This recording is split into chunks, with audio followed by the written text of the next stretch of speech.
how to create a poll on Fiverr. Now this is a really cool feature. It is very fun when you want to do something on your group chat, when you want to get opinions on your group chat, and even shortlist something. So I'll teach you guys how to do it.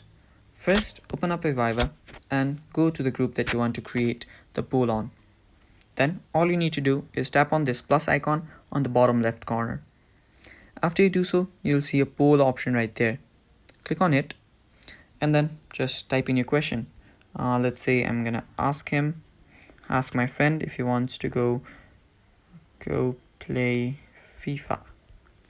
Now I can add an option. Just add any options that you want.